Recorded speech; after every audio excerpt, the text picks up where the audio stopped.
Students हम first law of thermodynamics पढ़ चुके हैं जो कहता है कि एनर्जी कंजर्व है और एनर्जी कभी कभी क्रिएट नहीं होती ना ही डिस्ट्रॉय होती है बट एक फॉर्म से दूसरे फॉर्म में चेंज होती रहती है। तो फर्स्ट लॉ ऑफ थर्मोडायनेमिक्स का अगर हम बात करें तो ये एनर्जी के प्रिडिक्ट कर रहा है, ट्रांसफ़र ऑफ एनर्जी को प्रिडिक्ट कर रहा है। लेकिन जो उसका ड्रॉबैक है ये प्रिडिक्ट नहीं कर पा रहा है रिएक्शन का स्पॉन्टेनिटी और ना ही direction of flow of energy predict कर पा रहा है। अब यहाँ पे बात आती है what is a spontaneous process. Spontaneous process क्या होता है?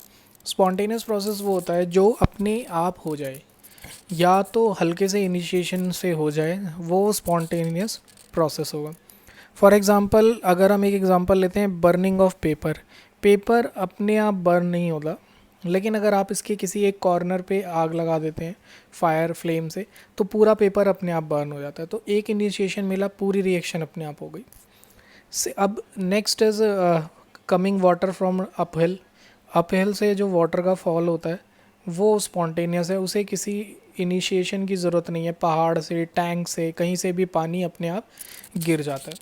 तो स्पॉन्टेनियस प्रोसेस वो भी होते हैं जो अपने आप हो जाएं और वो भी होते हैं जो इनिशिएशन के बाद पूरे कंप्लीट हो जाएं। तो फर्स्ट लॉ ऑफ थर्मोडायनेमिक्स का जो प्रॉब्लम था वो था कि वो स्पॉन्टेनिटी या डायरेक्शन ऑफ रिएक्शन के बारे में नहीं बता पा रहा था। तो यहाँ पे हम डिस्कस करेंगे spontaneity of reaction.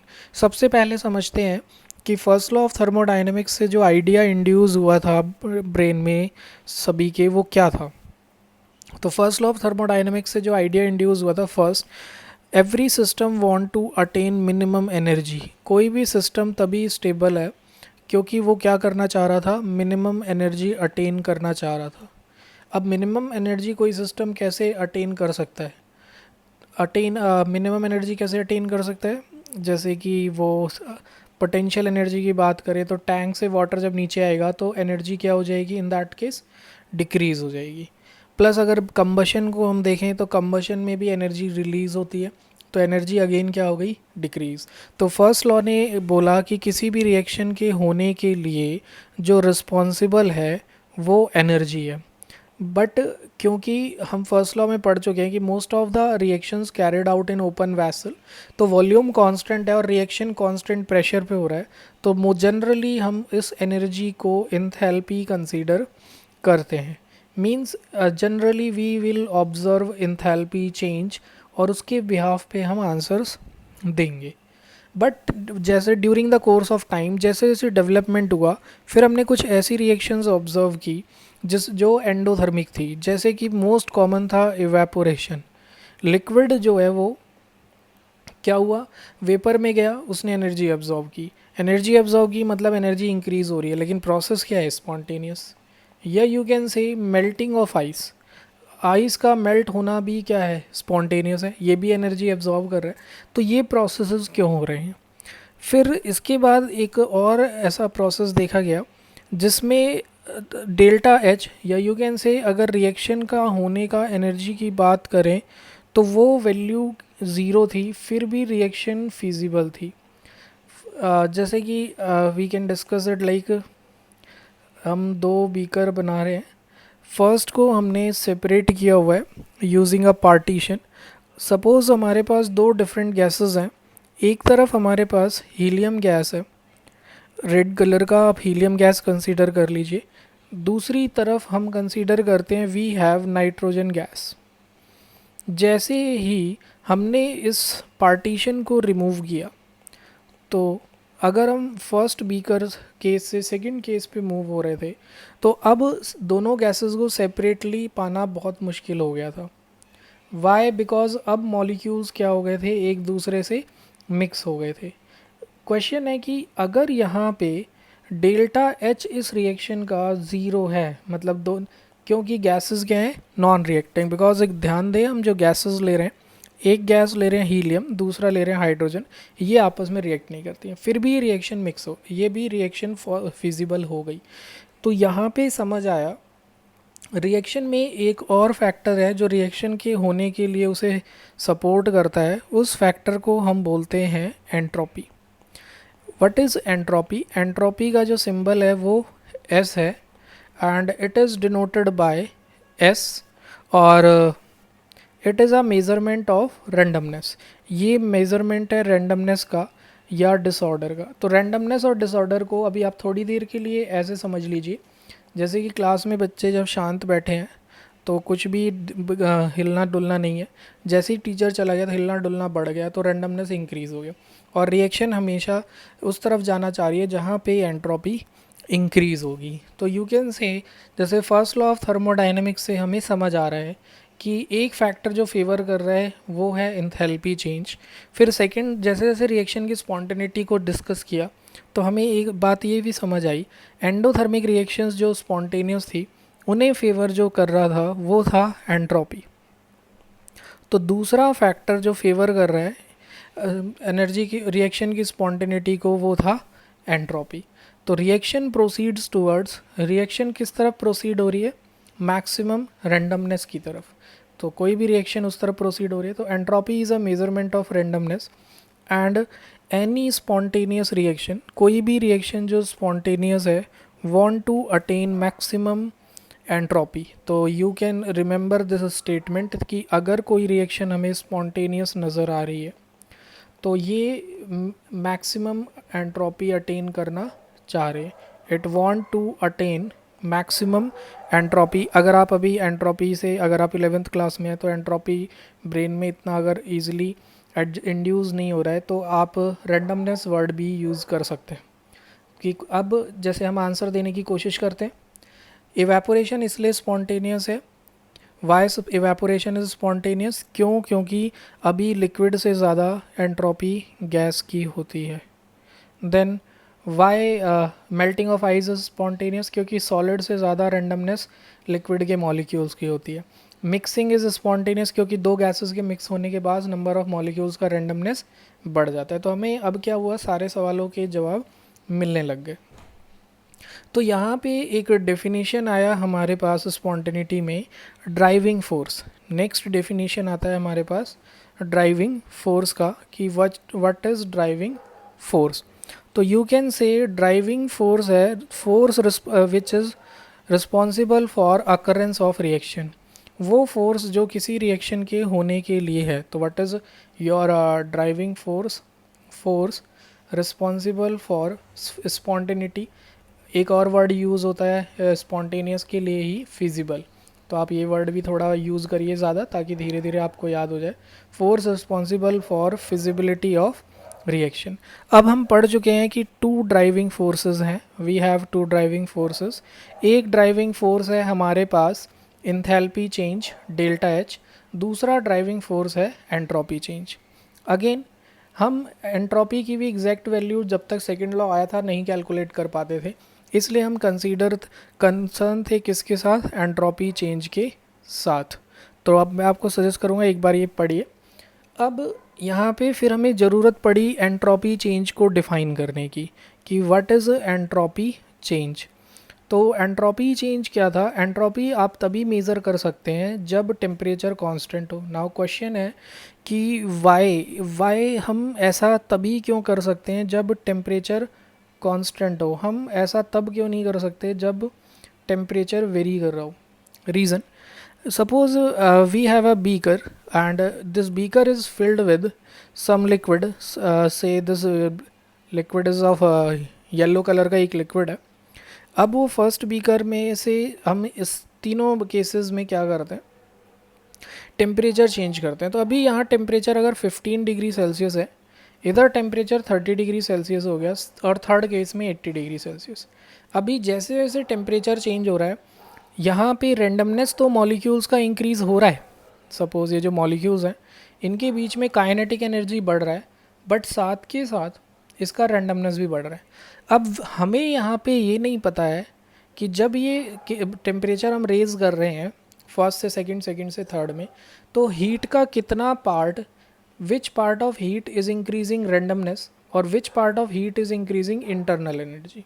You internal energy है, एस एंट्रोपी रेंडमनेस है। तो अब हम इस चीज़ को डिसाइड नहीं कर पा रहे हैं कि हीट का कौन सा पार्ट क्या कर रहा है। हाँ, लेकिन अगर हम कोई ऐसा केस ले लेते हैं जिसमें अगर हम बात करें कि जो मॉलिक्यूल्स हैं उसमें अगर हम टेम्परेचर कांस्टेंट कंसीडर कर लेते हैं, जैसे कि यहाँ पे टेम्परेचर अगर हम 373 केल्विन कंसीडर करते हैं और दूसरे बॉक्स का टेम्परेचर भी 373 केल्विन ही कंसीडर करते हैं। Suppose this box is A and this box is B. तो इसे समझने के लिए हम क्या करते हैं, हाईलाइट कर देते हैं इसको। नाउ अब देखिए, अगर टेम्परेचर सेम है और मॉलिक्यूल्स का अरेंजमेंट लाइक मॉलिक्यूलर अरेंजमेंट अभी ऐसा है, तो यू नो कि मॉलिक्यूल्स दूर कब होते हैं, लिक्विड में, और गैसेस में मैक्सिमम होते हैं। तो अभी डिसऑर्डर या रैंडमनेस किस में है, यहाँ पे टेम्परेचर कांस्टेंट है और ये मान लेते हैं कि ये है हमारा liquid, A vessel is liquid and B vessel is vapour. अब अगर कोई चीज़ लिक्विड से वेपर में मूव कर रही है, तो अगर लिक्विड से वेपर में मूव कर रहे हैं तो अब जितनी भी हीट है वो सिर्फ एक ही काम कर रही है, क्या, एंट्रोपी बढ़ा रही है। तो ये जो केस 1 था वहाँ पे हमें ये बताना मुश्किल हो रहा था कि हीट का कौन सा पार्ट रैंडमनेस बढ़ा रहा है, बट केस 2 हमें क्लियरली बता रहा है कि सारी की सारी हीट सिर्फ रैंडमनेस बढ़ा रही है। क्यों? क्योंकि टेम्परेचर कांस्टेंट है। अगर टेम्परेचर कांस्टेंट है तो फर्स्ट लेक्चर में हमने कवर किया है internal energy is a function of temperature, मतलब इंटरनल एनर्जी चेंज ज़ीरो है। तो सारी की सारी एनर्जी सिर्फ और सिर्फ क्या इंक्रीज़ कर रही है, रैंडमनेस ही इंक्रीज़ कर रहा है। बट यहाँ पे एक पॉइंट और इम्पॉर्टेंट है कि process should be reversible. Process क्या होना चाहिए, रिवर्सिबल। तो हम ऐसा सोच सकते हैं। यहाँ से एंट्रोपी चेंज का डेफिनेशन है। What is entropy change, learn करते हैं इस डेफिनेशन को। Entropy change is heat absorb reversibly, Q reversible divided by temperature T. Now अब हम इसे भी बॉक्स में बंद कर रहे हैं, मींस इस फॉर्मूले को हमें याद करना है। तो एंट्रोपी चेंज आ गया हमारे पास। नाउ तो अब हम जैसे ड्राइविंग फोर्स डिस्कस कर चुके हैं, दो ड्राइविंग फोर्स है हमारे पास, एक हमारे पास इंथैल्पी चेंज है और एक एंट्रोपी चेंज है। अब देखते हैं दोनों के बिहाफ पे एक डिस्कशन करते हैं। अब पहले तो एक नॉर्मल क्वेश्चन करते हैं जस्ट बेस्ड ऑन आईक्यू, मतलब ज़्यादा सोचना नहीं है, हमें सिर्फ अपना एप्टीट्यूड यूज़ करना है यहाँ पे। अब आप सोचिए कि हमारे पास दो ड्राइविंग फोर्स हैं, एक फोर्स है एंथैल्पी चेंज, दूसरा फोर्स है इंटरनल एनर्जी या सॉरी एंट्रोपी चेंज। अब अगर हम इन ड्राइविंग फोर्स की बात करते हैं फेवर का, तो ड्राइविंग फोर्स में अगर हम बोल रहे हैं इंथैल्पी फेवर कर रहा है और एंट्रोपी भी फेवर, जब दोनों फोर्स फेवर कर रहे होंगे तो क्या आप बता सकते हैं रिएक्शन स्पॉन्टेनियस होगी या नहीं होगी? यस, इसमें तो हम समझ रहे हैं जब मेरे को दोनों चीज़ फेवर कर रही है और यही चीज़ें स्पॉन्टेनिटी को प्रेडिक्ट करती हैं, तो हम ईजिली कह सकते हैं कि reaction is always spontaneous. Reaction हमेशा क्या होगी, स्पॉन्टेनियस होगी। नाउ अब अगर ड्राइविंग फोर्स फिर देखें, अब अगर हम कह रहे हैं एक ड्राइविंग फोर्स फोकस कर रहा है दूसरा नहीं कर रहा है, तो आप बोलोगे कि रिएक्शन स्पॉन्टेनियस हो भी सकती है और नहीं भी हो सकती है, मे और मे नॉट स्पॉन्टेनियस, कुछ भी हो सकता है। सेम वे अगर हम ये बात करते हैं कि डेल्टा एच इंथैल्पी फेवर नहीं कर रहा और एंट्रोपी फेवर कर रहा है, तो भी हम कुछ नहीं कह सकते। हो सकता है रिएक्शन स्पॉन्टेनियस हो सकता है रिएक्शन स्पॉन्टेनियस ना हो। अब फिर हम बोलते हैं कि दो ड्राइविंग फोर्स रिस्पॉन्सिबल थे, मान रहे हैं कि दोनों ही फेवर नहीं कर रहे, तो अब आपको इसमें भी आप अपना एप्टीट्यूड लगा के कर सकते हो कि भैया दोनों ही चीज़ें फेवर कर रही हैं, तो इसका मतलब ये रिएक्शन हमेशा नॉन स्पॉन्टेनियस होगी। अभी जो हमने ये बात डिस्कस की है, इसमें अगर हम बात करें तो जो हमारे पास फर्स्ट केस है जिसमें दोनों चीज़ें फेवर कर रही थी और जो लास्ट केस है जिसमें दोनों चीज़ें फेवर नहीं कर रही थी, उनके आंसर्स में हमें कभी भी डाउट नहीं होने वाला है। लेकिन जो डाउटफुल केस है हमारे पास वो है हमारे पास ये ड्राइविंग फोर्स में जब एक फोर्स फेवर कर रहा है और एक फोर्स फेवर नहीं कर रहा है, तो ये इसके लिए हमें पता होना चाहिए कि रिएक्शन स्पॉन्टेनियस हो भी सकती है और ये रिएक्शन स्पॉन्टेनियस नहीं भी हो सकती है। तो उस केस में हम क्या करते हैं, गिब्स फ्री एनर्जी का सहारा लेते हैं। लेकिन ऐसे गिब्स फ्री एनर्जी का हम अलग वीडियो देखेंगे, बिकॉज वीडियो लेंदी हो जाता है तो बच्चों को थोड़ा बोरिंग लगने लग जाता है। वो बोलते भी हैं कि सर बोर लगता है, बीच में कुछ कहानियाँ सुना दिया करो। बट बच्चों, आप समझ रहे हैं कि वीडियो में बीच में ऐसा कुछ भी इनकॉर्पोरेट करना थोड़ा सा मेरे को लगता है आपका टाइम वेस्ट है। तो इसलिए अब इस चीज़ को सिंपली सम अप करते हैं कि एंट्रोपी का हमें बेनिफिट क्या हुआ। अब मान लेते हैं कि अगर आपसे एक क्वेश्चन पूछा जाए कि अब आप सबसे पहले तो ये समझने की कोशिश करिए कि एनर्जी कब फेवर करेगी। ठीक है, सबसे पहले समझना है एनर्जी फेवर कब करेगी, और सब फिर ये समझना है कि एंट्रोपी कब फेवर करेगी। तो हमें पता है कि अगर एनर्जी घटेगी तो रिएक्शन स्पॉन्टेनियस होगी। फर्स्ट लॉ ने यही बताया कि every system want to attain minimum energy. तो इसका मतलब डेल्टा एच नेगेटिव है तो रिएक्शन में ये फेवर कर रहा है। एंट्रोपी चेंज अगर पॉजिटिव है तो सेकंड लॉ ऑफ थर्मोडायनेमिक्स बोलता है, ये डेफिनेशन भी है, मैं मिस कर गया इसको, आप इसे लिख भी सकते हैं। सेकंड लॉ ऑफ थर्मोडायनेमिक्स का डेफिनेशन हम लिख देते हैं, SLOT मतलब सेकंड लॉ ऑफ थर्मोडायनेमिक्स। ये कह रहा है कि entropy of universe is constantly increasing. इसका कहना है कि यूनिवर्स की एंट्रोपी इंक्रीज़ हो रही है और लगातार, और एनर्जी कांस्टेंट है। तो वो आप, मैं लिख नहीं रहा, आप दिमाग में रखिएगा कि यूनिवर्स की एंट्रोपी तो इंक्रीज़ हो रही है और एनर्जी कांस्टेंट है, कीपिंग एनर्जी कांस्टेंट। तो अब सेकंड लॉ ये बोल रहा है, तो इसका मतलब एंट्रोपी अगर पॉजिटिव आ गई तो रिएक्शन क्या है, स्पॉन्टेनियस है। इसका मतलब डेल्टा एच नेगेटिव है और डेल्टा एस पॉजिटिव है, तो ये हमारे लिए फेवरेबल चेंज है या फेवर्ड केस है या फेवरेबल फोर्स है। अब अगर हम बात कर रहे हैं अनफेवरेबल की, तो इसका मतलब उस केस में एंथैल्पी चेंज पॉजिटिव होगा, क्योंकि अगर एनर्जी बढ़ रही है तो फेवर नहीं कर रहा। एनर्जी बढ़ने का मतलब कि पत्थर नीचे से ऊपर चला जाए, पानी नीचे से ऊपर चला जाए, ये सब कभी भी होता नहीं है। होता है तो मोटर लगाने पे होता है। तो इसका मतलब अपने आप स्पॉन्टेनियस नहीं हो रहा है। और पानी ऐसा नहीं है एक बार हल्के से ऊपर भेज दे वो ऊपर चढ़ता रहेगा, आपको जब तक मोटर चलाएंगे तभी तक पानी ऊपर जाएगा। इसका मतलब अगर एनर्जी बढ़ रही है तो प्रोसेस स्पॉन्टेनियस नहीं है। अब एंट्रोपी घटना मतलब सॉलिड बन जाना लिक्विड का, ये नहीं होता। तो ऐसा एंट्रोपी घटना ये भी क्या है हमारे लिए, अनफेवरेबल चेंज है। तो अब अगर कभी भी क्वेश्चन में गिवन होता है तो आप इजीली सोच सकते हैं कि रिएक्शन स्पॉन्टेनियस होगी या नहीं होगी। तो हम आपको ये भी सजेस्ट कर रहे हैं कि आप सबसे पहले इस चीज़ को लर्न कर लें, ये इम्पॉर्टेंट है बिल्कुल, ये हमें याद होना चाहिए। तो ये लर्न कर लेते हैं और अब इसके बिहाफ पे एक क्वेश्चन ट्राई करते हैं कि अगर डेल्टा एच पॉजिटिव है और डेल्टा एस नेगेटिव है तो can you think reaction is spontaneous और non spontaneous. Think over it. तो अगर डेल्टा एच पॉजिटिव है तो हम ऊपर मैच करेंगे, डेल्टा एच पॉजिटिव कौन सी लाइन में लाई कर रहा है, डेल्टा एच पॉजिटिव लाई कर रहा है अनफेवरेबल में, मतलब ये फैक्टर तो फेवर नहीं कर रहा है। डेल्टा एस नेगेटिव किस में लाई कर रहा है, ये भी अनफेवरेबल में लाई कर रहा है, तो ये भी मैच नहीं कर रहा है। इसका मतलब इसका आंसर क्या होगा, reaction is always non spontaneous. Reaction हमेशा क्या होगी, ऑलवेज नॉन स्पॉन्टेनियस। सेम वे अगर हम इस क्वेश्चन को चेंज कर दें, डेल्टा एच का साइन चेंज कर देते हैं। अब ऐसा करते हैं कि डेल्टा एच का साइन नेगेटिव ले लेते हैं और डेल्टा एस का साइन पॉजिटिव ले लेते हैं। तो अब देखते हैं दोनों ही फैक्टर फेवर करने लग गए। इसका मतलब क्या हो गया, इसका ये मतलब हो गया कि रिएक्शन अब हमेशा के लिए क्या हो जाएगी, स्पॉन्टेनियस हो जाएगी। तो this lecture is very important, try to understand it. और सोचने की कोशिश करो कि अगर कोई इस प्रोसेस स्पॉन्टेनियस है या नहीं है तो क्यों है। तो इस लेक्चर को रिवाइज़ करिए, थोड़ा सा एनालाइज करिए। अगर ये लेक्चर समझ आया तो आप ये आई गेस ये दो NCERT के क्वेश्चन का आंसर दे सकते हैं। Why endothermic reactions are some, और सारी तो नहीं, why some endothermic reactions are spontaneous. कुछ एंडोथर्मिक रिएक्शंस स्पॉन्टेनियस क्यों होती हैं, try to write its answer. इसका आंसर थियोरेटिकली लिखिए बिकॉज इस पे बेस्ड क्वेश्चन IIT एडवांस में भी आया है, नीट में तो नहीं आया, ना मेंस में भी पूछा गया। या why all exothermic reactions are spontaneous, क्यों सारी एक्सोथर्मिक रिएक्शंस लाइक कंबशन ये स्पॉन्टेनियस होती हैं। इस सवाल का भी जवाब देने की कोशिश करिए। Now also try to answer this question कि कार्बन सॉलिड को अगर हम सल्फ़र से रिएक्ट करते हैं तो वो बनाता है CS2 कार्बन डाइसल्फाइड लिक्विड।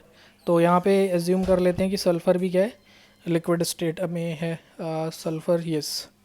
अब CS2 फॉर्म हो गया। तो अब ये भी बताना है कि why this process is spontaneous, ये प्रोसेस हमारा स्पॉन्टेनियस क्यों है। इसमें थोड़ा सा चेंज कर लेते हैं, गैशियस ले लेते हैं और आसान हो जाएगा आपके लिए। तो आप इजीली बता सकते हैं कि why this process is spontaneous. Same way why decomposition of calcium carbonate, आपको इसका आंसर भी देना है कि जो डीकम्पोजिशन है कैल्शियम कार्बोनेट का वो स्पॉन्टेनियस है, इज़ स्पॉन्टेनियस। अब अगर इनऑर्गेनिक पड़ा होगा तो सर ये तो थर्मली स्टेबल होता है, बच्चा डाउट पूछ सकता है, तो फिर हम उस केस में बोलेंगे कि आप लिथियम कार्बोनेट का सोच के बताइए कि ये प्रोसेस क्यों स्पॉन्टेनियस है, एज इट इज़ एंडोथर्मिक, जबकि ये क्या है, एंडोथर्मिक है, क्योंकि एंडोथर्मिक प्रोसेस तो स्पॉन्टेनियस नहीं होने चाहिए। तो अभी जो भी हमने डिस्कशन किया है उस डिस्कशन पे बेस्ड ये क्वेश्चंस, और ये क्योंकि एनसीईआरटी के सारे एग्जांपल्स हैं तो आपको इनके आंसर्स देने की वाई ऐसा क्यों होता है। You can say why nitrogen and helium gases mixed as enthalpy change is zero, जबकि इंथैल्पी चेंज क्या है, ज़ीरो है। तो you should also answer it, try to answer it. Then next lecture में हम स्टार्ट करते हैं गिव्स free energy change. Thank you.